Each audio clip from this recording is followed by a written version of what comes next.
Indiana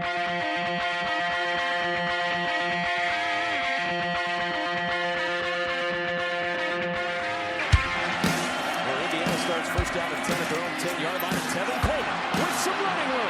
Tevin Coleman down the sideline. Coleman, one man to beat. Tevin Coleman's going to go 90 yards, and Indiana takes the lead. Randall L. scrambles, stalled off the pitch, keeps it himself down the sidelines. He could go. Antoine Randall L. touchdown. To the end zone, that's hauled in with one hand by McCulley. Touchdown, Indiana. Welcome to episode 194 of the Hoosier Happy Hour, presented by Big Banter. I'm your host, Michael Bragg. You can find me on Twitter at Bragley, Braggley. I'm here with my co-host, Brandon. You can find him on Twitter as well, at Brandon Dubich. Brandon spelled traditionally Dubich, D-U-B-I-C-H. What's up, Brando? You just spoke so fast. Just to make sure, for everyone listening, you are not listening at 1.5 speed. No. Michael is just very excited to talk to you all today. And sober. Sober as well. Happy hours don't always have to include alcohol. They can just be happy. They should. They'll include They should. Later at some point. Encouraged. Apparently my brain's 4 times bigger than what it was at the beginning of the day. So let's see how that goes. The laugh you heard in the background, that's producer Seth. I'm not going to encourage you guys to block him anymore after today. I urge you to do it now, though, or else you're exposed to the obnoxious tweets about the he's just tall guy being the greatest player to ever play college basketball. More Ethan contest. Morton. We want more Ethan Morton. The new contest is finding what my Reddit burner account is, because everything now is on Reddit. New contest is if they block you, screenshot it, send it to me. You'll get a shirt. There's only a few left. Get them while you can. Block him, screenshot it, send it to me. However you want to send it to me, I'll send you a shirt. Okay, cool. That's Seth though. Yeah, what's up, Seth? I guess I didn't give you a chance to talk with your Gators shirt on. Golf and Gators, baby. What? You ever see a Gator play golf before? Are they good at golf? I don't know. It's Florida. They got to be good at pretty much everything that involves sunshine and outdoors. I don't know. I have like a University of Oregon Outdoors Club shirt. Of course, they should be great at that. So just they do. Real quick, early Brando's Randos, since we're talking about college apparel. Is that a thing for like college kids to wear now? Just random, like to dress like Seth? Is that is that in now? Because like I've been running on the canal, I've been active, and just like all the IUPUI kids are wearing like Wake Forest, Stanford. Oh, dude, hold on, I got to stop you because I wanted to talk about this pregame. Watch out for Wake Forest. That's all I'm going to say. Watch them today. Watch out for Wake Forest. Athletic. What did I say, Seth? Athletic, fast, can shoot. Watch out for Wake Forest. You said that was in 4 minutes of film. You watched 4 minutes and you made that. Against Notre Dame.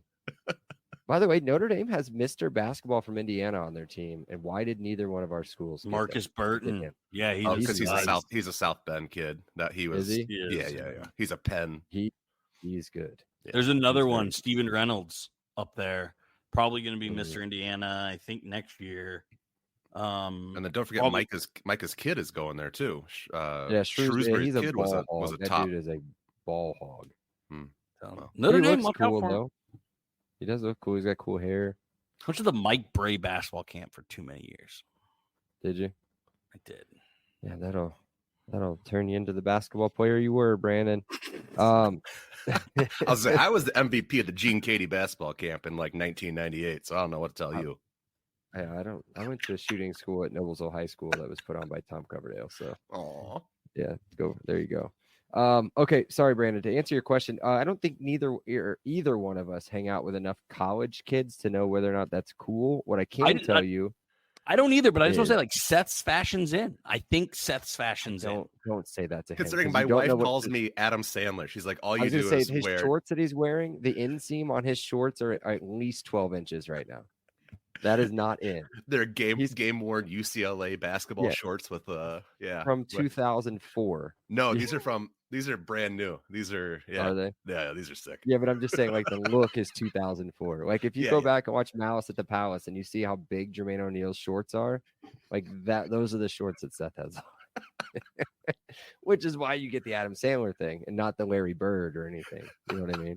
Seth Like, you're does not not rocking need to be wearing chubbies. those shorts. You're not rocking chubby. No. That's Neither not do I. nice. Neither do I. What are we? Neither do I. My Not wife even encourages 5 it too. minutes I'm like, in, we made whoa, a this fat is joke already. Not nice. They haven't seen him yet. We're gonna start doing clips and live stuff, and they haven't even seen him, and they're gonna assume he's a massive monster. They're gonna be like, oh, he's sexy. He's just one of those two things. Let's move on. That was Let's move on. that was News, too- you know what it is. Leave a review, Somebody mute screenshot the it. producer, please. It's Right? I mean, he muted himself. not his show. It's not. Leave a review, screenshot, tweet it, share it.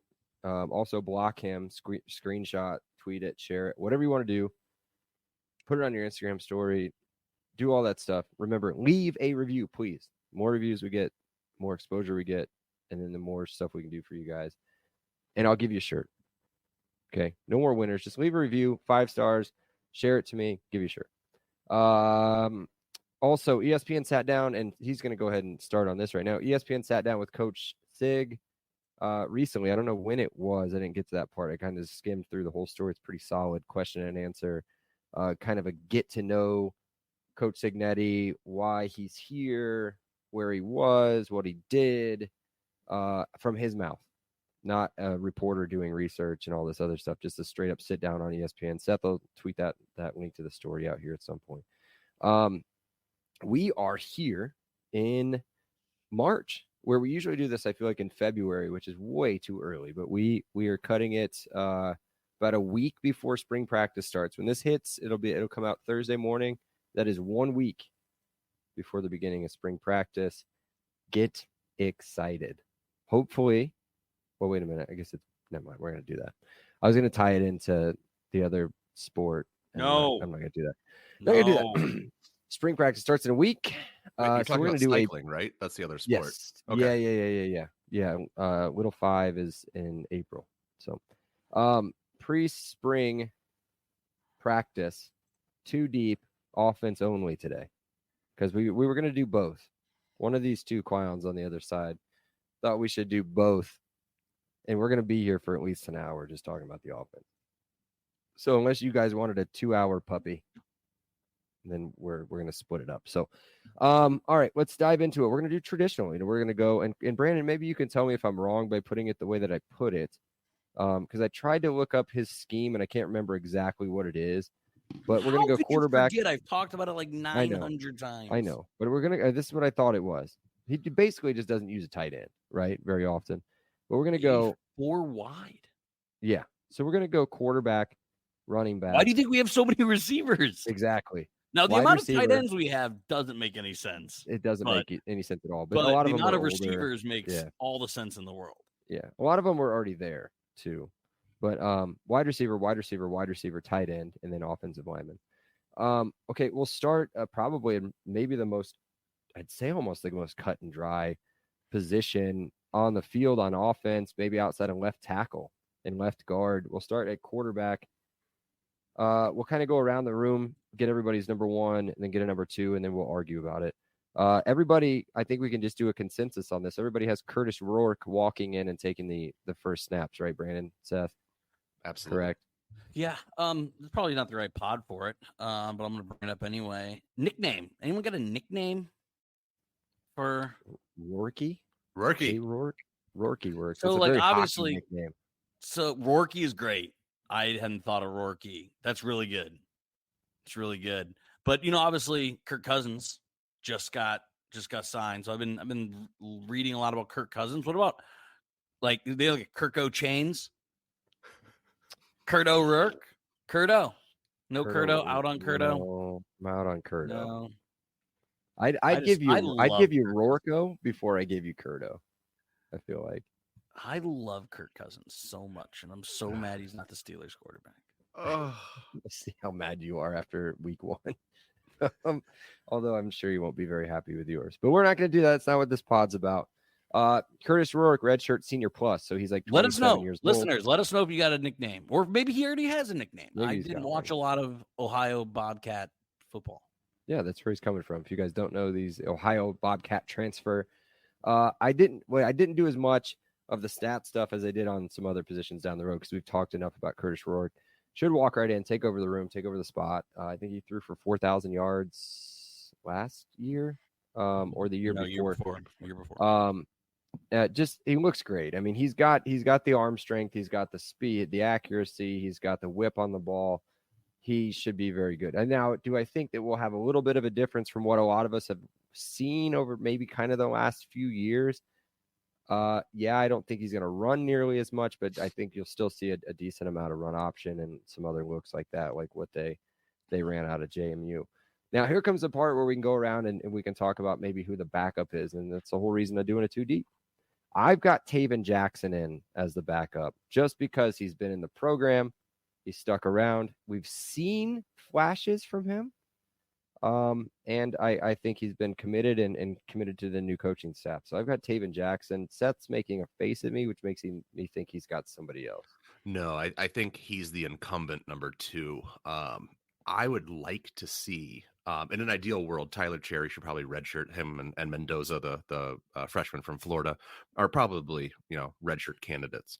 But I would love to see a chance for Tyler Cherry to really take an honest run at QB2.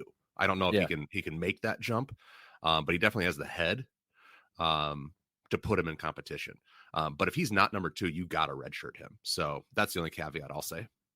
I think you redshirt him, and Brandon, I'll let you. I saw you were getting. And remember, you can play 4 games and still redshirt. So that's the benefit of this too. I think you redshirt him, and then I think next year is going to be a full-on quarterback battle because it'll be a redshirt junior in Jackson. You'll have Lowry, who will be there as a redshirt sophomore, and then you'll have Tyler Cherry and Mendoza, redshirt freshman. I mean, you've got depth, 4 possible starting quarterbacks with little playing time at that point outside of Jackson, but next year will be crazy. And you could have why are we not thinking of his name? We just did a whole Juju Lewis. Juju Lewis. Yeah. He will be the starter if he commits. Yes.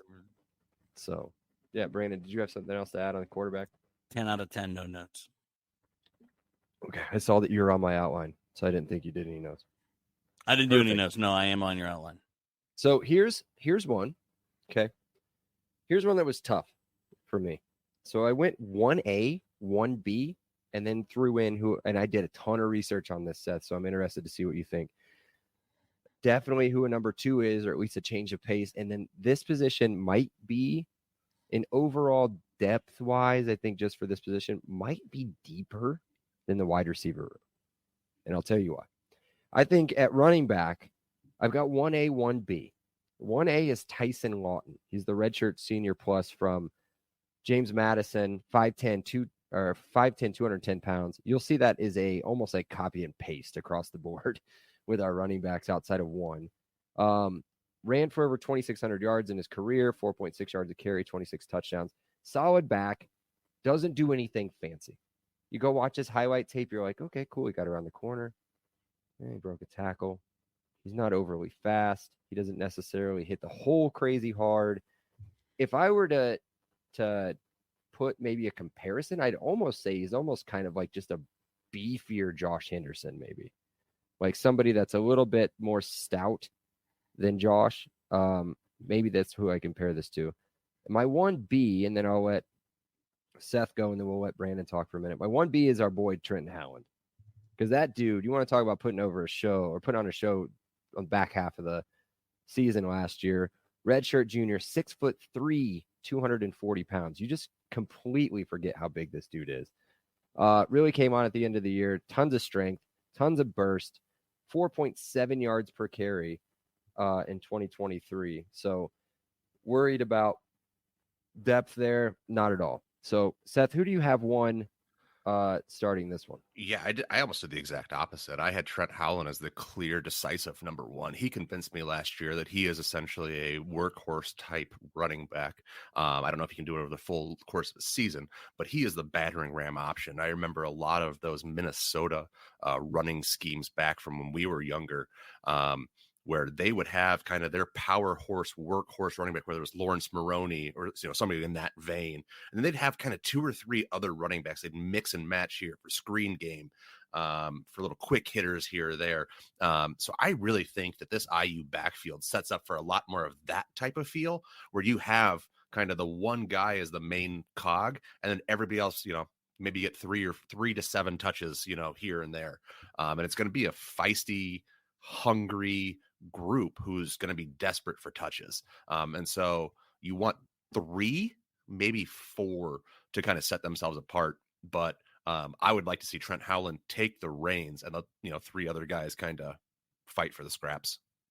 So this is why podcasting is great, because I think you're completely wrong. I do not. I think this is running back by committee. This is hot hand. I think 2 deeps aren't going to matter. I think this is going to be like participation trophy, at least to start the season. You're going to see constant rotation.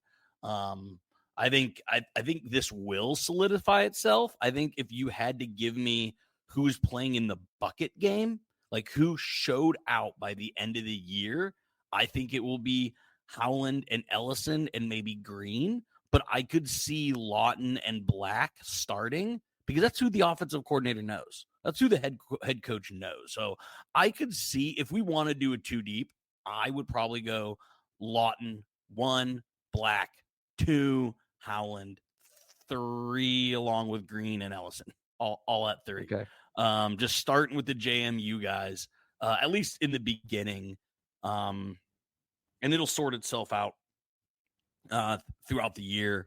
I'm Howland really doesn't excited stay if he doesn't play. Are you reading my mind? Are we finishing each other's I think sandwiches?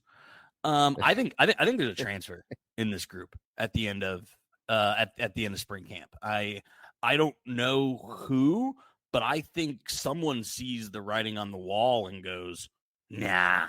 Because all of these guys either have 1 or 2 years of eligibility left.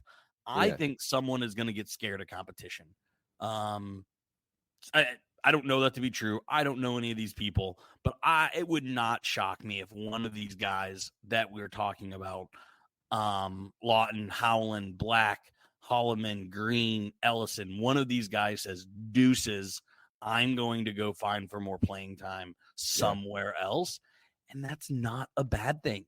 6 guys competing for where you really need 3, right? Like you need 3 or 4 guys. So we're 1 or 2 heavy. So I think this herd gets a little slimmer by fall camp, and I don't think that's a bad thing. And I don't think the person making that decision is making a wrong choice. I'm gonna make a hot take. Because I was just sitting here thinking about it because I watched Tyson Lawton go. And the only reason I put him number 1A is because the JMU transfer. He's coming in. It's his last season. He's eligible, all this stuff. Here's my hot take. I wouldn't have taken him. At this point, had we know that, I think he came in maybe before Howland came back or maybe right around the same time. I'd like to go back and look at that timeline at some point, but we don't need him. We don't need him, or we don't need Elijah Green, or we don't need Justice Ellison. And we didn't talk at all about K'Wan Black. So K'Wan Black's your quick one. He's going to be the guy. He's not overly speedy, but he's got quick feet. He's got burst. He's got great hands out of the backfield. And he has the stats to show that he caught the ball out of the JMU backfield. Yeah, he's going to be that third down back. Or I've seen a couple, actually a decent amount of highlight packages that have 2 running backs back there, Brandon, a lot. So I wouldn't be shocked if we don't see that a decent amount. I think Elijah Green has a redshirt year available. I wouldn't see I think he's got some decent amount of time left on him. But Ellison and Lawton are the 2 that are at the end of their career. Howland, if he has a big year, he could be done and out. I mean, it just depends. But yeah, I think I'm kind of with you as much as I don't want to say it. I wouldn't be surprised if we lost one of the 6, but there's a ton of stuff there. I mean, there's so much, but there's so much alike at the same time. Now, a couple of these, Brandon, if you go back and look at like what they've done, Kaylon Black, I'm pretty sure did some special teams work, returned some kicks. Justice Ellison did a lot of special teams return stuff as well. Elijah Green played a lot on special teams for UNC. Holloman, obviously, he's at this point, I'm assuming he's here for the long haul. He's a good piece, but would be pretty good too. So, yeah, let's move on. I mean, we're 10 minutes in and only through the running back. So let's get into probably everybody's most exciting part of this 2 deep, and it's the wide receiver. And the way that I split it up, obviously, we're going to go. I know that we usually play 4, and we can talk about all these guys, and we can talk about guys that are not on here if you want. But I'm going to go an X, a Y, and a Z, straight up. So 2 outside, 1 slot. We'll start with, I think, everybody's favorite wide receiver on the team, right? I think maybe by consensus, I don't know about on the show, but I would think so. Our boy Donovan McCulley should start on one side. Senior, 6'5", 200 pounds. We already know everything you do. He's the greatest of all time. So, and then I've got. Do we want to do backups right now, Seth, or do you just want to go straight through with starters? Do the top 3 starters. Let's do the top 3. And so then I've got obviously on the other side of him, I've got Elijah Sarrett, the junior, 6'2", 205, JMU transfer, the number 1 rated transfer by PFF. And the wide receiver group in the entire country this year. Great hands, quick, route runner, NFL level talent. So I think on both sides, you've got NFL level talent to start. Now, can McCulley grow into it and be consistent throughout an entire season? We got to see it, right? But we saw so many flashes, and he was so great down the stretch that we could see that throughout the entire season. Now, this is the one I flip-flopped on. I had it the other way the first time. Then I went and did a ton of research. Stop, Seth. Listen to these stats. I've got Miles Price. Now, I do think that you can flip the Mileses here. I think you could go Cross. You could go Price. I've got Miles Price in the slot. Senior plus out of Texas Tech. 5'10", 190. Seth, you ready for this? Because I know you didn't do the research. 2-time honorable mention, all Big 12. Almost 1,800 yards receiving, 10 touchdown grabs, over 2,500 total yards in his time with Texas Tech. The dude is a stud. And I think he starts. I think he barely beats out. Now, granted, I think you're going to see, just like you will in the running back, like what Brandon said, you're going to see basically wide receiver by committee, I think, a lot of this time, too. Hockey line changes is how I would describe this. Like with Miles 4 in, 4 out, 4 in, 4 out, 4 in, 4 out. Like for me, I know we're doing 6. I think 8 C targets. I do. I think we're going to see a lot of the Anderson stats. Kobe? Yeah. Not. He didn't even make I think he's the odd man out, to be honest. Yeah, I was going to say he didn't even make my list. Anderson Cody did not make mine. Top 8. Top 8 is what I'm saying. I think he's I have. So the one that you don't. Let's just finish yours. So then we can go, because I think it'll be confusing if we go back and forth.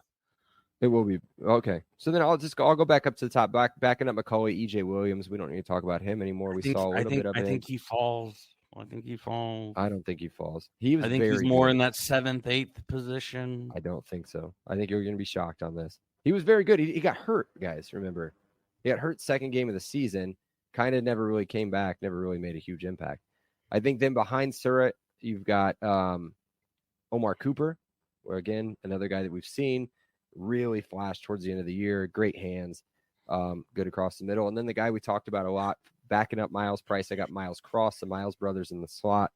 Senior, 6'1", 215 out of Ohio. Obviously super familiar with Curtis Rourke. Over 13. But here's the thing that kind of bothered me, Seth, and we can talk about this and you can kind of tell me why you think otherwise. His entire career at Ohio, 1,300 yards receiving and 8 touchdowns. You've been with this quarterback. You've only got 1,300 yards over 4 years. You can do the math pretty quick. But the good thing, he's got 14 straight grabs. I read 14 straight catches coming into the year. And then again, as I said, he's familiar with the quarterback, or who we assume is going to be starting quarterback. Let's hear it, Seth. What's the problem? So I did this a little bit funky here. I did McCauley.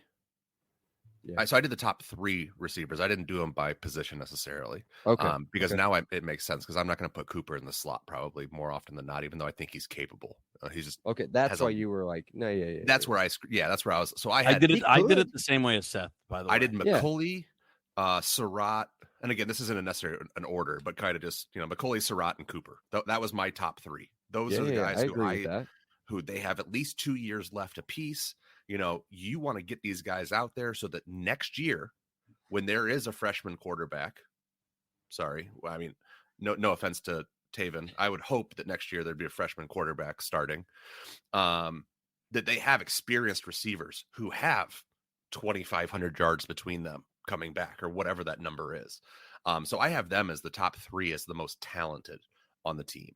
And then I had, the Miles brothers were 4 and 5, even though both of them probably make more sense to the slot, just like you said. Absolutely right. I think that's spot on. And then my number 6, I forewent Kobe. I had a tie kind of between the Williamses. That's where I was kind of stuck, and I leaned towards EJ, I guess. It was really just a toss-em pickup, a pick-em at that point, where it was just like he had a little bit more size. So I scribbled him in at 6. So if I were to put, how they do we're in March, so this is a perfect time, and Brandon loves this, where they've just put up the stats of 2 teams. They don't show you the logo, right? Just like, here's your record, here's your strength of schedule, here's this. If I put Keshawn Williams and Miles Cross, is that the Ohio one? Miles Cross, head to head, and I just took their names and their faces off of it, and you put stats all the way across, they're almost identical. So here's the problem with a 2 deep and doing a 2 deep. And I think that what we're talking about is kind of the same thing, but the way that I set it up was more of a traditional deep or 2 deep, as opposed to just doing the top talent on the team. Every one of these players we're talking about is going to see the field. Absolutely. All of these dudes are older. So you've got Keshawn Williams, he's in his last year. EJ Williams is in his last year.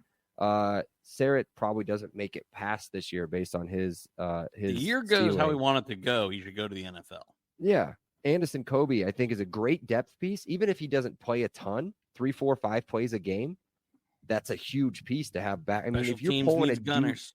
Dude, you're pulling a dude off the bench that's played the last 2 years fairly consistently for us and has played at the highest level in Tennessee. And that's a great piece to have. So I think all of these people will see, and I think it's just going to be time. I mean, we didn't even talk about Cameron Perry. I mean, Cameron Perry could be a piece in the slot at some point, a trick play guy, a guy just to get the ball into his hands. So we'll see how it goes throughout the season. But what do you have to say, Brandon? So yeah, I mean, I think I want to give my talent, because it differs a little bit. I'm not a big Miles Cross guy. I'll be honest. I think you hit the nail on the head. I think if Curtis Rourke didn't come here, I don't think Miles Cross is, a Big Ten wide receiver. But I think he will be. If it's third down and short, and we got our third lineup of wide receivers, and he's going to be a safety blanket. He's going to be a nice slot. He's going to be a nice a curl route. I think Miles Cross maybe gets us a few big first downs, but I'd be shocked if he gets any more than a couple dozen catches. So real quick, just again, the way I did it, the way Seth did it, I have McCauley and Sarrett. Those are 2 NFL guys. Next, I have Price. What he did already, I think he has the 3rd strongest resume. The ones that I flipped back and forth, and I ended up going with Keshawn Williams over Omar Cooper, just because. Hold on, there are double O faces, hands to the head right here. I know we're not a visual medium here, but this is stunned silence. So so good, Brandon. The reason I say that about Omar Cooper is I think he's an outside receiver. I think Krishan Williams is an inside receiver, right? Okay. So who's going to see more targets? If we're talking too deep, Krishan Williams is going to see the field more and get more targets. That's not a knock on Omar Cooper. I think Omar Cooper is probably slated to be wide receiver 1 next year, barring any portals, right? So like, I think if Omar Cooper can learn from Elijah, learn from Donovan McCulley, he'll come in with being a 2-year wide receiver 1. And then after that, after one second, let me open my phone. I have Cross. I think Cross, like I said, is he's there as a blanket receiver. Then I have EJ Williams. EJ Williams, and then Anderson Kobe, and Perry. I think all 3 of them see a lot of specialty times. They're gonna be gunners on special teams. They're fast, they're big, they're experienced. So that's the way I see it. But honestly, I hate that I'm saying the second straight position group, but I think someone transfers from this group too. Maybe. I think it's easier to get. I think it's easier to get the ball around. And I think that's the way Cignetti wants this. Yeah. We're going to bring in a bunch of guys, and we're going to figure out who we got. I can't get over Cignetti's quote. I rank guys 1 to 85. Yeah. I rank guys from 1 to 85.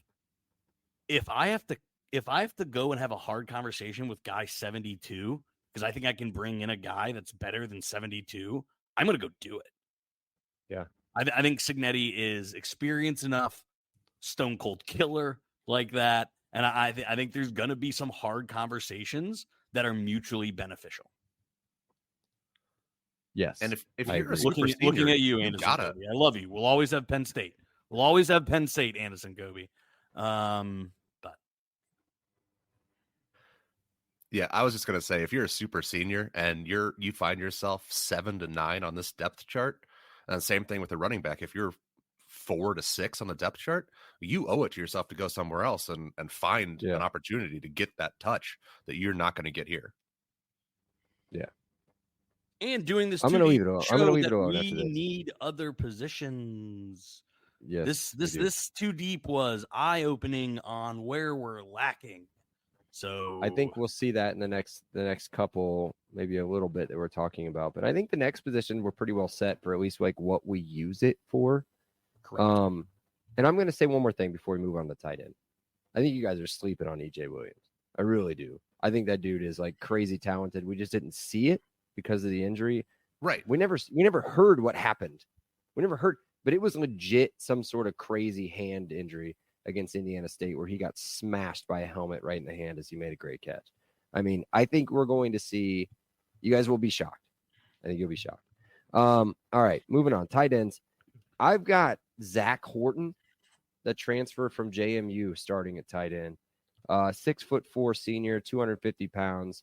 First team all Sun Belt, number 5 in the country in tight end touchdowns last year with 6.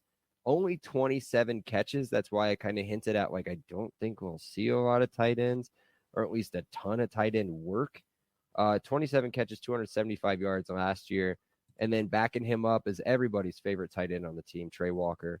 Redshirt senior plus, 6'5", 255. If you guys want to put those two, I wouldn't put him in an octagon because Trey's a former wrestler.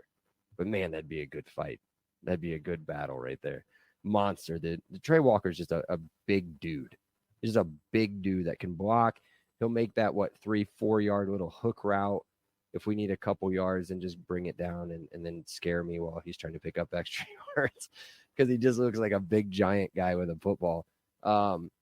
What do you got, Seth? I think you're spot on. I think the inside line goes the JMU guy. I really liked what Trey did as the course of the season went on. Yeah. I think they were devoid at tight end for a long time during that season, and his kind of evolution as a pass catcher really, it kind of identified that he had improved beyond what Bamba and Steinfeld were offering earlier in the season. And Archer at the time also had a little bit, those guys kind of took over those two roles. So I really foresee that the JMU guy, they're the same size too. They're both in that 6'4", 6'5", 245, 255 ballpark. So I think they're interchangeable. I think it's almost a 1A, 1B situation with the inside track going to the JMU guy. And then I think Bamba slides in at 3. I mean, you mentioned Bamba. I think you see Bamba a little bit too. Yeah, I think he has enough experience from last year to. And he's out. And again, we've talked about his basketball playing before. He has some athletic ability there. Yeah. Seth, anything or Brandon, anything on tight ends? Not gonna matter much in this offense. I mean, we're talking goal to go and 3rd, 4th down and short. I think they will be mostly used as blockers. If either one of these guys has over 20, 25 catches, I will be insanely shocked. I'll put it like combined catches. These two guys probably have 30 combined all year. That number may even be high. And the reality is, would you take Omar Cooper, Keshawn Williams, or Miles Price off the field for either one of these guys to run a route? No. Not a chance in a goal line situation, but that's even still in the goal line. You need separation probably the most at the goal line. I think they're 6'5", 250, both of them. They're both huge. They're going to be able to accomplish what you want them to accomplish. And that isn't running routes and catching, which makes that's probably not what this podcast is for. What makes behind them so interesting because you got Foley and West and Kosen. They're all stand-up catching tight ends. They're the 180 from the Zach Horton and Trey Walker. Yeah. So I'm not exactly seeing how those 3-4 receivers that are young, they're going to redshirt, maybe play special teams. I don't really see how they fit into a Tino Sinceri, Kurt Signetti offense. But we're going to find out. Probably not this year, but when we're doing this pod next year, it'll be super interesting how those stand-up tight ends, and there's some of those guys are studs. Can we mention Anthony Miller Jr. real quick, just as a guy who is a physical freak, like 6'6", 270. I mean, again, I don't know how he's a redshirt freshman. I don't know how he's going to fit in here. He played a little bit as a true freshman last year, but oh my goodness, that guy is just an impressive specimen. You just have what? Basically, you have either like the Trey Walker, Zach Horton prototype, right? Or you have Peyton Hendershots. Like those are the two kind of tight ends that we have. Like you have a group of Peyton Hendershots, and you have his brother. His brother's on the team. If you guys didn't know that. Bryce, and then you've got just like big bulky dudes, you know what I mean, that can catch the ball. So it'll be interesting to see if they don't make tweaks to their offense to get these guys more involved. Maybe not this year, like what Brandon said, but definitely next year. But yeah, Anthony Miller, Brady. I mean, Brady Kosen's 6'6", 235. Right, he's a monster. Yes. Yeah. I mean, Brody Foley, he fits kind of the big bruiser kind of guy, right? 6'6", 250. Like, still, it's interesting. Yeah, that moves us right into what we're talking about. We're not even going to waste our time with a 2 deep on the first 2 positions of the offensive line, are we? No. Okay, so left tackle, left guard, we're all consensus. Carter Smith, Mike Kadick. Okay, I just want to read about what I said real quick. Carter Smith, redshirt sophomore, 6'5", 305. You'll notice this across the board. They're all pretty big and all pretty heavy. 6'5", 305. Maybe the best offensive lineman in program history is what I wrote down. I think he has like the potential to be insane, like really, really good. And then our boy, friend of the pod, 5-star mustache, Mike Kadick, redshirt senior plus. So this is it. 6'4", 315 on the inside of the left side. Here's where I got stumped. Can we go back to tackle? Can we go back just real quick? You want to go? Okay, go ahead. Who the heck is backing these tackles up? Well, you've got some depth. So you have some depth. You do have some depth there. Cooper Jones, who literally has never got on the field. Hold on. And was a I didn't write it all in there. Yeah, he was a former DN, wasn't he? I mean, Yeah. But Bray you've got Lynch is a people- you've got- redshirt sophomore. I You've mean, got I guess Bray Lynch, you've got Max Williams, you've got Tyler Stevens, you've got where's our guy from? You got Bubba Longman? Jeffries, you've got Noah Blitnikoff or whatever his name is, Boltikoff. Like all those guys, like Boltikoff's been with the team. Will Larkins, I wouldn't be surprised if Will Larkins doesn't start or doesn't immediately Stevens slide is a into the guard. 2D. Stevens is a guard. Yeah, you asked who was backing up a guard. No, I want backup at tackle. Oh, at tackle, I want backup at. I am so depends on what we do on the other concerned side. on Brandon. our tackle depth. Yeah. There, interior, I'm not worried. There's a lot of guys, and I honestly could not tell you. That's what I was hoping Seth could actually, provide something to this conversation. Kidwell. But Austin Garrett. Why not? I cannot find a body that has any experience. I love our starting tackles. Carter Smith and Weddick are legit. Like, would probably start for over half of the Big Ten. Maybe Carter Smith would start for any team in the Carter Big Ten. Smith's insane. Carter I would Smith- venture to like- say it's probably the best left side I can't think of a better left side of the offensive Well, line. Spriggs and No, Feeney. It was Feeney, right? like in the Big Ten. Like it's up there Oh, competing I got it. for the best left side offensive line But going no, into next year. It has to be the most volatile position, and we have no depth. Well, I None. think they'll figure that out, Brandon. I don't think it's ever really hurt us to have a freshman or a redshirt freshman back up at that position. I mean, you can go back and look at. For a statue when- quarterback? Well, hold on. So when Coy Cronk went down, who was behind him? Matt Bedford. Nobody thought Matt Bedford was going to play, right? Who's Matt Bedford? Yeah, well, good recruit, right? True freshman. Comes in, has a great season. Best season of his career, probably. I mean, last season was pretty good for him. But, I mean, as a true freshman to step right into what was supposed to be a pretty good team, I think it was 2019 when that happened, was a good team. Came right in, started. I think that I see what you're saying. And I think when you look, especially at the skill positions, and you see all the depth that's there, okay, hey, Tyson Lawson goes down. We have Howland, and we've got Black, and we've got Holloman, and we've got Green. Like, there's tons of positions there, right? Let's say, God forbid, McCulley or Sarrett goes down. You got Cooper, you got Williams, you got all these other people. But yeah, what happens if Kadick goes down? What happens if Smith goes down? What happens if Weddick goes down? I think that they know. I think we'll find out maybe a little bit more like as spring practice goes down, like where everybody's starting, because there are two people that you already talked about on the other side of the line. I think at right guard and right tackle, I have Tyler Stevens and Trey Weddick down at guard and tackle, respectively. But Stevens has played left guard, left tackle, right tackle in his career. And then you've got Weddick, who's played at both guard positions, and he's played at right tackle. I put him at right tackle because he's a freaking monster. I don't want a 6'7" guy at guard. I don't. You know what I want at guard, Brandon? 6'2", 350 pounds. Like, I just want. I More want of a center, short, but I hear what you're saying. yeah, I want short, big dudes. You know what I mean? Does that make sense? Short, wide, muscular dudes on the interior, and I want your tall, athletic, big dudes on the outside. So that's why I've got Weddick on the outside. Stevens on the inside. Not like he's much smaller, 6'5", 305. I don't know who's starting at center. I think that's our problem. Now, our freshman, Will Larkins, a redshirt, I think he's a redshirt freshman. He played center in high school. Does he play? I'm not sure. 6'5", 310 if he plays. Does Bubba Jeffries play? So you Also- don't have redshirt sophomore Fiacable in there anywhere? Well, I don't have him in there because I didn't know where he would fit. I have him at guard 3. You've got him at guard 3, okay. But I think there's so much number depth. one backup guard, if I'm Yes. following your talent. What about Yes. Drew Evans, right? Out of Wisconsin.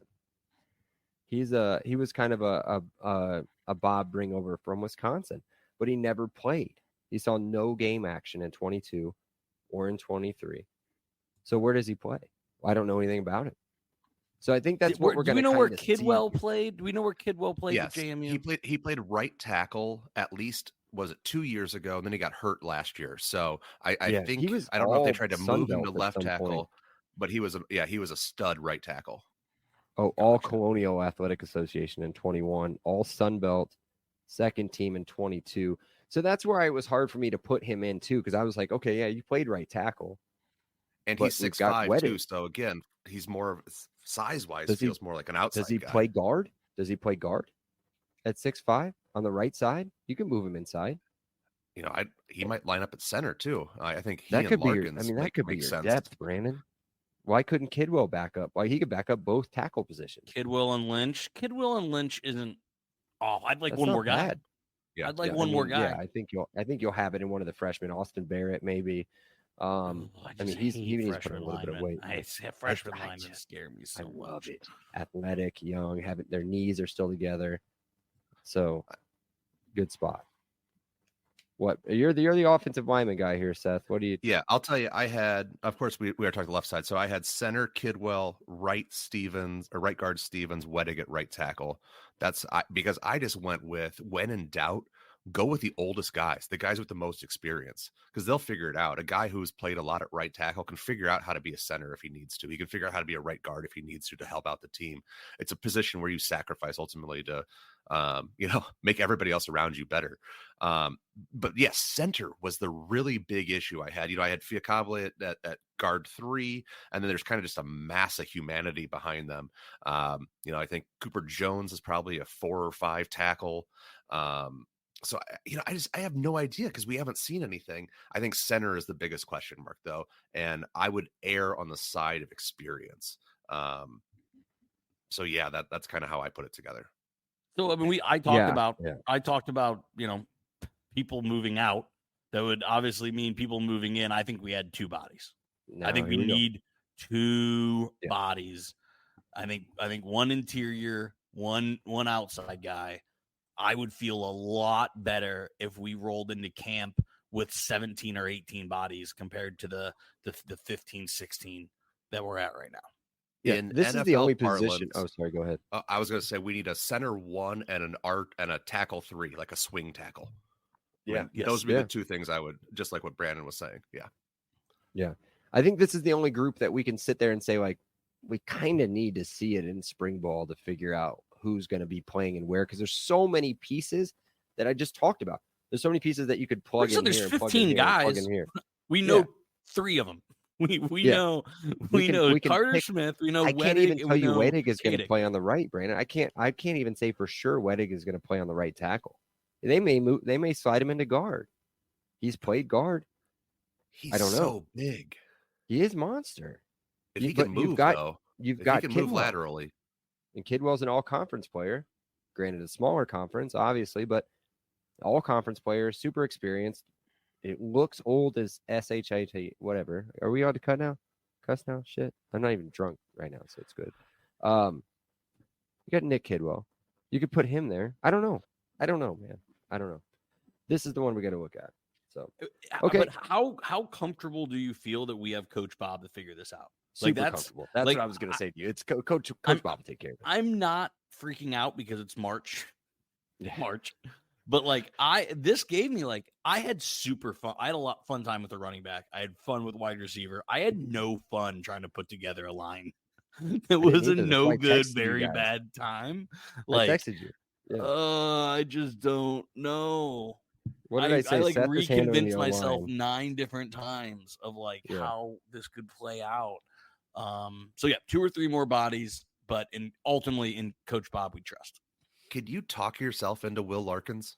Is there a world where you roll him out week 1 at center and say, he played let's see what you got, Bubba? Oh, sorry, we shouldn't say Bubba because we actually have a lineman named Bubba. So we do have a Bubba.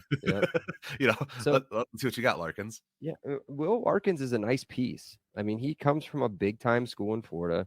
I mean, he played they won the 3A title when he was there. I mean, he wasn't a scrub coming out of high school. I mean, he had a ton of he had a ton of offers. Michigan offered him, UCF offered him. I mean, a ton of offers across the board from big time schools where he was going to go play. And I mean, I wouldn't be surprised if he doesn't fit in somewhere. So, all right, that's enough. 48 minutes on the offense. We'll do another 40 some odd minutes on the defense. Probably longer. You want to talk about a more confusing pod? I think the defense is going to be. You want to know even something more brutal? In 10 minutes of basketball, there's been 18 points in Michigan Penn State. 18 points combined. Okay, just wait until tomorrow. Wait till Wait until tomorrow when they play Indiana, and they'll score 18 points in the first 5 minutes. Yeah, correct. So one of the teams will score 18 points in the first 5 minutes against IU. So, okay, just because that's how it works, right? IU's 0-4 against Penn State and Nebraska, so the two most likely opponents in the tournament. So, cool. That's it. We are wide open for sponsorship. That's what I'm going to say. That's news to the guys that are on the pod right now. We are wide open for sponsorship. If you guys want to sponsor the OEO podcast, come on in, reach out. We don't really charge. You have heard our reads. You have heard our table reads. I'll do more professional. I will. I've got a button now. I keep advertising for home fields, and they don't even do anything for me. So like, Golf and Gators. Well, home field's great. I mean, what you're wearing right now is home field shirt, right? They're getting ready to make jerseys, aren't they? Yeah. Ooh. Let's not talk about those though. Home field. Okay, now moving on to Brando's randos. Brando, you dropped one rando on us early. You preed with a rando. Do you have any more randos left? Yes, I'm done. I'm done talking football in March. Because it's March. And you know what I want to talk about in March? No, please. It has nothing to do with any specific teams. I want to know. I know this. So I'm asking a question I know, but I don't know if our listeners know. How do you two celebrate March Madness? Together. Yeah, together. That's how it is. There's the whole reason why I have 3 TVs on the wall behind me, and it's not for the rest of the year. It is for 2 days, 2 or 3 days in the middle of March. The rest of the time, these don't usually get used. That's not true. You use every single TV when we're watching football. A great weekend, I think, at some point where it was like I had Panthers on here and I had the Colts on here and I had the Pacers on the other one. It was pretty awesome. But yeah, no, it's just a couple of days of just getting schwammered and screaming about, Wake Forest or St. Bonaventure hitting a last second Hail Mary throw from half court. Stetson. Oh, who's your boy on Stetson? Who's your boy? Blackman. Yeah. 40-something points, right? I like Marcelonis on St. Mary's. Mm-hmm. Yeah. Marcelonis. Yeah. I'm telling you, I'm riding Wake Forest. At least through the first round. So for those that don't know, each one of you take a day, right? Yeah. So for me, I'm likely going to Seth's house on Thursday, Bragg, your house on Friday, and then my buddy David's house. I won't say his last name because I don't know if he wants people to know, but his house on Saturday. And all it is eating and drinking for 72 hours. Seth, I've only celebrated March Madness with you once, but you have to bring back the whiteboard. Your whiteboard I was just going to bring that up. Yep. Of every single bet in every single game is possibly the greatest thing I've ever seen for a March Madness party. You just 4 different houses just bringing it with me. Whether it's your house or Bragg's house, you just carry around this whiteboard with bets on it. It's a ridiculous thing. It's so fun because people will cheer against me because they want me to lose sometimes, and other times they'll like, I'd rather that team win, but it helps him. So it's like, it adds a little, I don't know, it adds a little layer of fun to it. There you go. And then I keep a tab of if I'm plus, how much I'm up or how much I've done. Thankfully, last year I was up the whole time. But yeah, it'll get pretty depressing if there's a negative number out there too. Yeah, but then you get people rooting for you. Nobody wants to see anyone lose money, at least if we're friends. The next question I got: how many brackets do you guys do? I know you guys do at least one because I'm in one with you too. For money? No money, no Just money. in I don't care general? about that. I don't you know, I let each but one of my just kids total do one. brackets. Probably 5. Ooh. I used to be in like the 20s. I'm down to 3. I do a 3 is what I do. I do a work one, I do a guys group one, and then I have a third group. I have a third softball group that does one too. Yeah, I do one with my wife and my brothers. Then I do one with you guys, and then I do one with the other podcast that I do. So I do 3. And then I normally when IU is in, which isn't often, I always do like my own like dream play out for IU with how they can get the farthest. I've only done that twice in 6 years, though. So Okay, so between those three, what's the buy-in?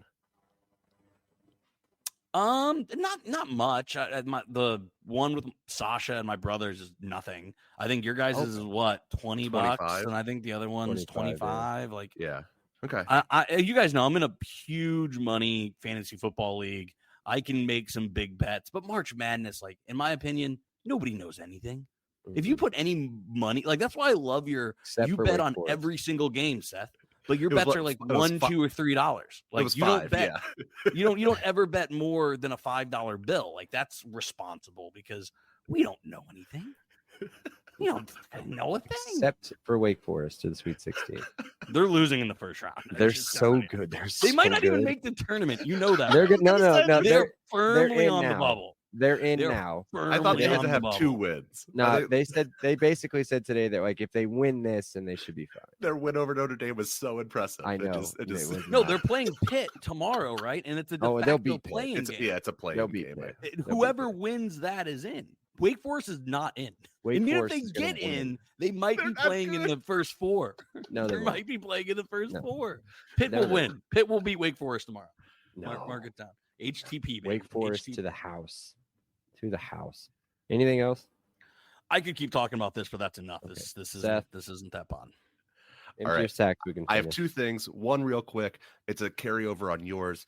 How much of a travesty is it the 16 seeds have to play in the play-in? Shouldn't the 4 play-in games all be the last of the bubblers?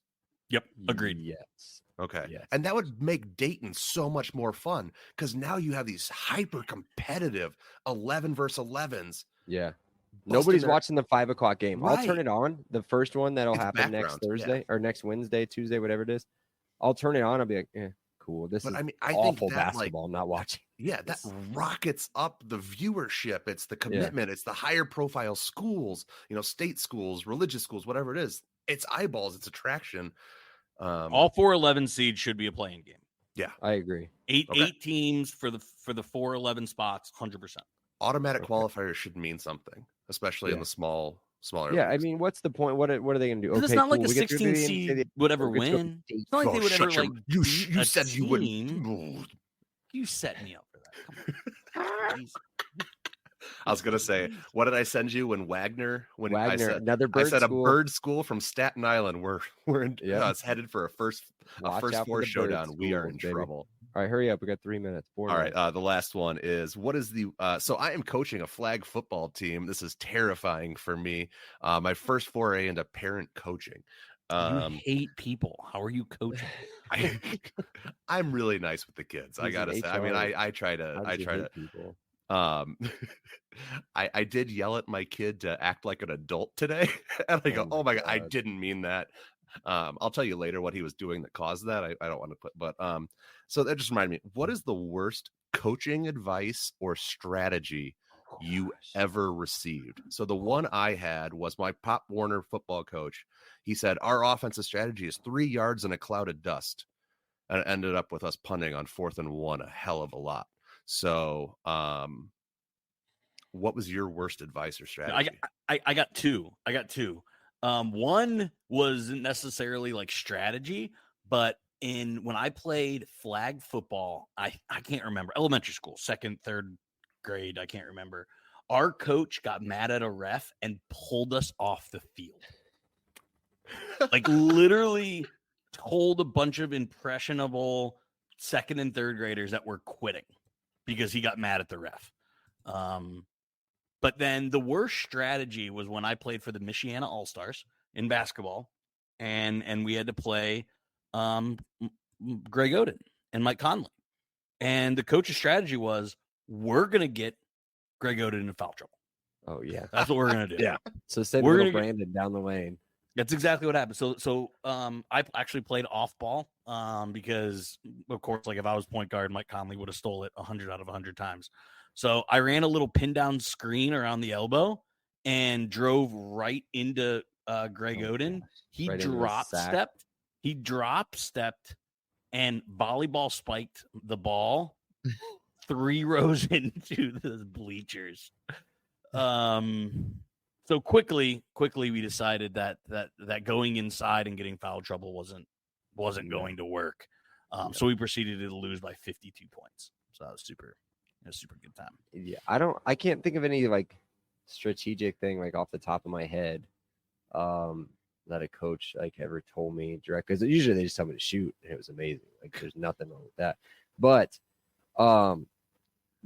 anything Archie Miller said was probably really stupid. So let's just say that. The funny thing is, again, I hate that I'm talking about IU basketball again, but that pin down play that we always run for Mackenzie and Baku, yeah, they're always like, that's an NBA set. No, I ran that in high school like 25 times a game. Like that is not an NBA set. That is just a elbow curl. Like that is called that pinwheel, and we'd bring a weak side 3-point shooter off a high ball screen. But every time like Bardo or somebody's like, "Oh, look at that NBA set," like, that is not Mike Woodson running an NBA set. That is every high school team in America runs that play.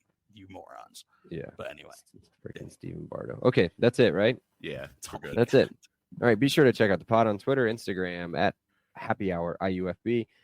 Be sure to check out our partner at Big Banter Sports for all the latest updates involving our podcast, as well as the other 17 top-notch pods that cover the other teams in the conference. Be sure to download, rate, review, follow on all of our platforms, screenshot it, send it to us. Remember, 5 stars all the time, free T-shirts. Until next time, cheers. Cheers. Cheers. 5 stars.